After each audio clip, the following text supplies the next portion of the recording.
Wah, Kak Dion sama warga lagi mau ngapain tuh?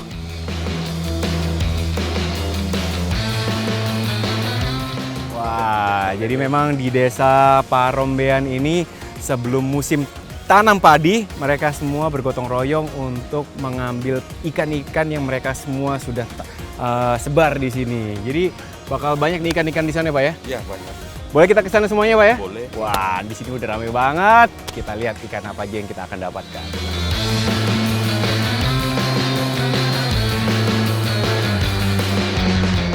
Semangat, Kak Dion!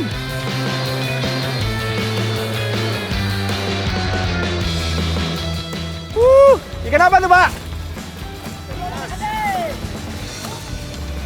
Ikan apa nih? Ikan mas ini. Ikan mas. Ikan mas.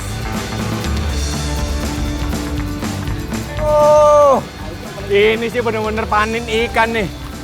Wah, banyak banget. Masuk, Pak, masuk, Pak.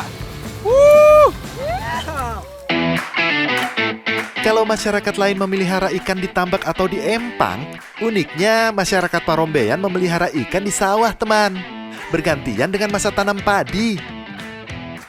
Jadi mereka memang beramai-ramai untuk memanen ikan yang sudah besar semua kayak gini pada saat musim tanam padi. Nah, jadi bergantian gitu. Pada saat musim tanam padi, sebelum menanam, mereka manen ikannya banyak banget, gede-gede. Nah, habis itu mereka tanam padi, nunggu panen lagi. Nah, pada saat sudah panen, bersih kayak gini, sebar lagi bibit-bibit ikan. Cara ini ternyata banyak manfaatnya loh.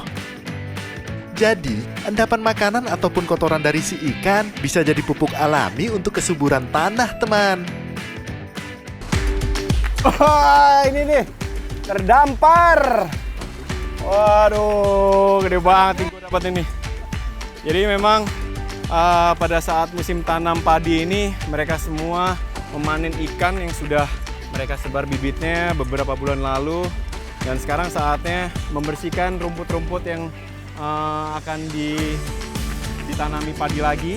Sekaligus juga ini beramai-ramai bergotong royong nginjek-nginjekin si sawah ini. Itu sama juga kayak dibajak kan, dibajak ulang, habis itu baru ditanam lagi padinya.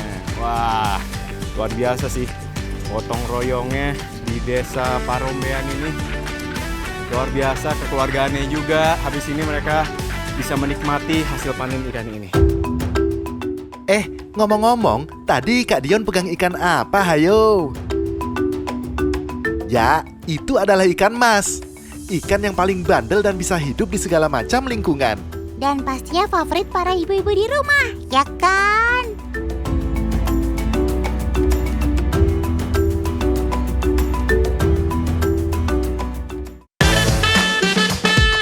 Wah, anakan ikan masnya banyak banget.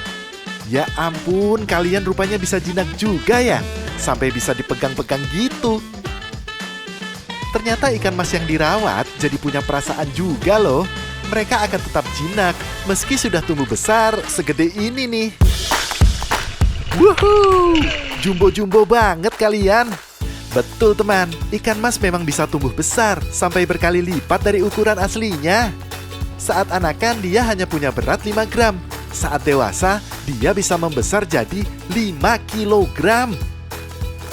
Gak heran sob, kamu jadi ikan favorit untuk dibudidaya. Tapi kalau diperhatikan, warna ikan mas jumbonya berubah jauh ya sama anakan tadi. Betul teman, motif sisik dan warnanya akan berubah mengikuti lingkungan dan gen bawaannya. Uniknya, ikan mas akan membuat lingkaran pada sisiknya setiap dia berulang tahun. Lingkaran pada sisiknya itulah yang dapat menentukan usianya. Ikan mas tertua bisa mencapai usia 40 tahun loh. Kermaks, keren maksimal. Loh, tadi sepertinya lagi anteng-anteng. Kok tiba-tiba pada rusuh? Pasti ada sesuatu nih. Nah kan, paman berbaju biru ini nih pasti penyebabnya. Tapi kalau dilihat-lihat, kemana paman ini pergi, semua ikannya mengikuti loh. Apakah paman ini orang sakti pengendali ikan?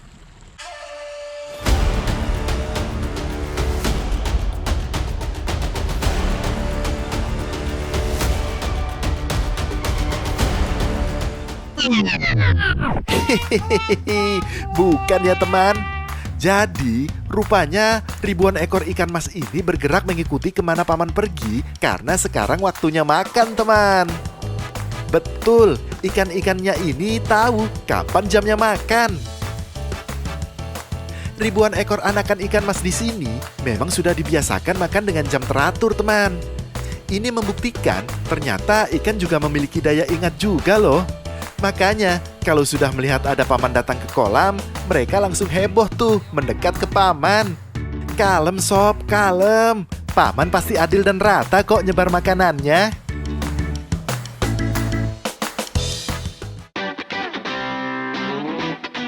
Teman, ngomongin ikan mas, memang tidak bisa dipisahkan dari acara adat orang Batak. Karena bagi mereka, ikan ini dianggap sebagai simbol kelimpahan dan kemakmuran bagi yang memakannya. Biasanya mereka menggunakan ikan mas untuk diolah menjadi arsik. Arsik adalah salah satu masakan khas Batak Toba yang biasa disajikan dalam beberapa acara adat, seperti pernikahan dan juga kelahiran. Biasanya, ikan mas yang digunakan adalah ikan mas betina yang sedang bertelur. Hal ini bertujuan agar mereka yang berpasangan dapat bersatu dan dapat segera mendapatkan momongan. Nggak heran kalau harga ikan mas di Danau Toba itu sangat mahal harganya. Bisa 5-10 kali lipat dengan harga ikan mas yang ada di Jakarta. Teman, selain si ikan mas, ada juga nih favoritnya ibu-ibu yang gak kalah gizinya dan terkenal sama ketahanan tubuhnya yang bandel. Siapa ya?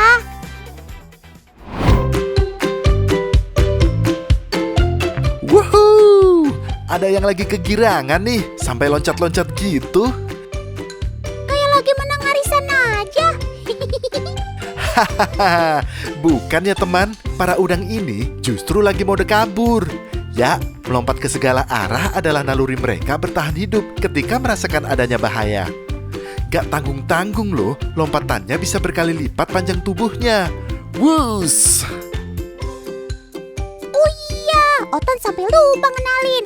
Si kecil jago melompat ini namanya si udang faname. Nah, mereka lompat ke sana kemari begini, artinya ada yang lagi panen nih.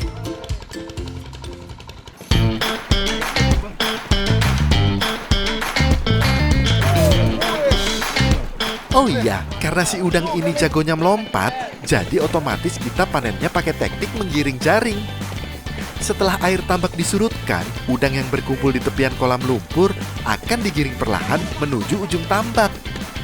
Dengan begini, pergerakan udang akan menyempit sehingga memudahkan petani untuk memanennya.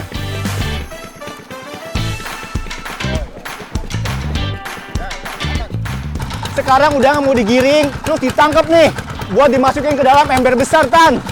Seru banget, Tan. Di tambak tradisional begini, ikutan proses panen berarti harus berani buat kotor-kotoran lumpur nih. Gas! Tugas Kak Uma sebenarnya cukup mudah, teman, yaitu menarik tali di satu sisi jaring. Gampang sih, tapi butuh tenaga ekstra buat melakukannya. Karena lumpur yang becek dan cukup dalam, membuat kaki jadi sulit melangkah. Apalagi udang faname yang akan dipanen kali ini juga cukup banyak. Butuh otot kawat tulang besi dong kak, buat narik panenan udangnya. Sip lah, rombongan kloter udang yang pertama sudah terkepung nih. Waktunya buat diserok seluruhnya. Tan, sekarang udangnya lagi dikepung nih. Dikumpulin di satu titik, terus diambil pakai serokan ya Pak ya. Tuh, sebanyak itu tuh. Ouch, tajam. Ayo coba lihat Pak. Oh, lihat Tan, banyak banget Tan. Wih, si udang panami. Oke kak, langsung kita serok udangnya. Wih, sekali serok aja bisa dapat sekitar 25 kg udang, bahkan lebih loh. Mantep banget nih. Kalau dikira-kira panen udang kali ini diperkirakan bisa mencapai 1 ton udang faname, teman. Udang memang salah satu lauk favorit karena rasanya yang enak dan kaya akan gizi. Tapi ternyata bagi sebagian orang masih ada yang malas makan udang karena repot bersihin kotorannya. Bu ibu yang senang masak jauh mendekat, yang dekat merapat. Otan punya tips jitu buat bersihin si udang dari kotoran sebelum dimasak nih. Iya, Otan paham sih. Pasti ribet kan kalau mau bersihin udang dari kotorannya tapi harus dibelah dulu satu-satu? Apalagi kalau belahnya nggak rapi. Nanti nggak cantik deh udangnya kalau sudah matang. Nah, Otan punya tips praktis bin gampil bin cantik nih. Caranya cukup dengan kayu segede ini nih.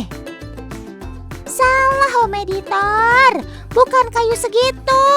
Bikin ibu-ibu resah aja deh ah. Nah, itu baru bener. Pakai sebatang tusuk gigi ini aja kok. Simak baik-baik ya. Caranya cukup tusuk bagian punggung udangnya yang berwarna hitam. Ya, itu adalah saluran kotorannya teman. Lalu tarik deh, gak sampai 5 detik, nanti seluruh kotoran udangnya akan terbawa keluar semua. Meskipun terlihat kecil dan sepele, tetap lebih baik jangan mengkonsumsi udang yang masih ada kotorannya ya. Karena di kotoran tersebut ada mikroorganisme seperti bakteri yang bisa saja mengganggu kesehatan pencernaan kita. Jadi mulai sekarang bersihkan dulu udangnya sebelum dimasak ya. Wih, mantap tuh Tan tipsnya. Praktis, bisa langsung dicoba ya teman. Loh, kalian siapa? Mirip sama si udang tapi kok warnanya cakep-cakep. Tuh kan, bentuknya juga unik-unik. Otan bercanda ya. Kenalin teman, mereka juga udang kok. Otan kasih info ya, kalau di dunia itu ada lebih dari 2000 spesies udang. Betul Tan, pada nggak nyangka kan kalau jenis mereka ada sebanyak itu. Coba kita kenalan beberapa di antaranya ya. Nih, kayak si merah transparan ini namanya udang ceri. Dinamakan demikian karena warna merahnya yang seperti buah ceri. Ada juga nih udang ekor merak yang punya ekor berwarna indah seperti layaknya ekor burung merak. Kalau yang ini udang macan teman. Apalagi alasannya kalau bukan motif warnanya yang loreng-loreng kayak macan. Hehehe. Ada juga nih udang sarasvati yang keunikannya ada di tubuhnya yang transparan. Nah, lucunya kesamaan dari 2000 spesies ini adalah mereka semua bertubuh bongkok dan berkumis. Hehehe. Bercanda. Jadi selain bisa jadi sumber pangan, kesamaan para udang ini adalah sama-sama punya misi sebagai pemakan segala dan menjadi pembersih lautan. Nah kan, kalau udah tahu peran kamu sekeren ini, banyak yang makin salut sama kamu deh. Teman, selain si udang, ada juga nih kembarannya yang gak kalah punya gizi yang tinggi. Tapi untuk ketemunya, kita harus menyelam ke lautan dulu nih.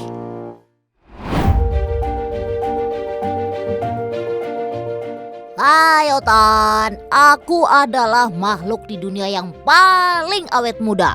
Aku tidak akan menua seperti kalian.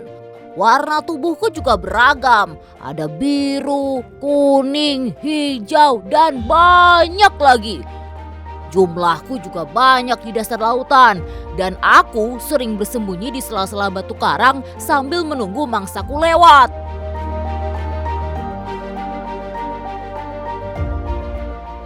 Ini dia teman, si lobster. Lobster dapat tumbuh terus-menerus sepanjang hidup mereka melalui proses yang disebut molting, yaitu pergantian cangkang. Nah, proses inilah yang membuat si lobster awet muda sepanjang hidupnya. Wow! Baiklah kalau begitu, mari kita selidiki kehidupan mereka di bawah laut. Kita menuju perairan Selat Bali di ujung timur Pulau Jawa, tepatnya di Bangsering, Banyuwangi.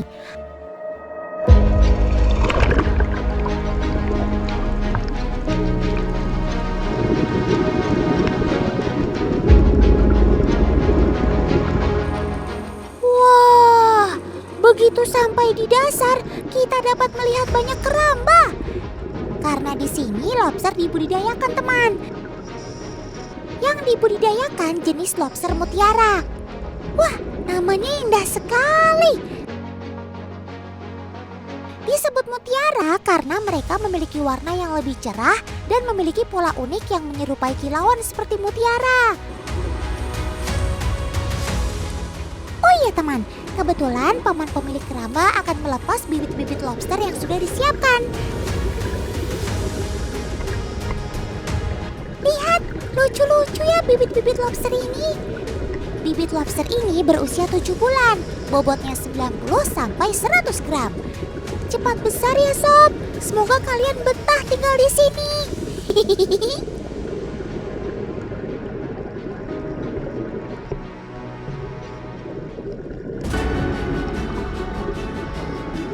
Jika sudah besar, lobster-lobster ini akan dipanen. Ya sudah jelas, yang akan dipanen lobster yang sudah berukuran besar ya. Dan yang masih kecil akan tetap tinggal di keramba dulu.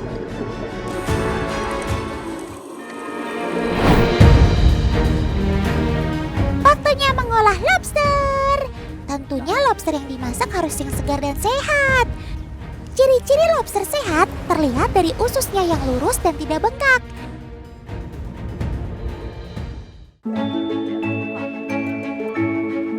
Hewan bercangkang yang termasuk golongan krustasea memiliki beberapa pigmen warna di dalam cangkangnya.